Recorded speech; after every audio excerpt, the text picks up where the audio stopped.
तो भाई लोग आ गया है बरसात का एकदम जबरदस्त सॉन्ग भोजपुरी इंडस्ट्री से।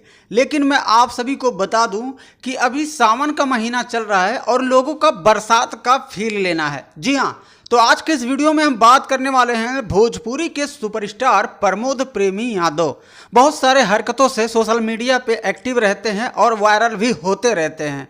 तो आज के इस वीडियो में आप सभी को बताने वाला हूं कि इनका एक नया गाना लॉन्च होने जा रहा है, जिसका पोस्टर कुछ ही घंटे पहले ही लॉन्च किया गया है, जैसे कि आप लोग भी स्क्रीन पे पोस्टर देख रहे होंगे। जी हाँ, गाने का टाइटल होगा पानी बरसात के हऊ। जी हाँ, सावन महीने में बरसात के फील देने आ रहे हैं सुपरस्टार प्रमोद प्रेमी यादव।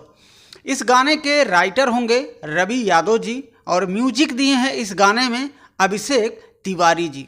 अब हम बात करते हैं कि इस गाने को लॉन्च कब किया जाएगा। जी हाँ, तो भाई लोग जैसे कि आपको पता ही होगा कि जुलाई एंडिंग चल रही है और 30 जुलाई कल है, यानी कि मंगलवार को 30 जुलाई सुबह में 6:15 बजे सलोनी म्यूजिक जैक्सन यूट्यूब चैनल है और उसी पर भैया सुबह 6:15 पे गाने को लॉन्च कर दिया जाएगा, पानी बरसात के हऊ। जी हाँ, तो इसी तरह नए नए गानों का अपडेट पाने के लिए बने रहिए इसी चैनल पर।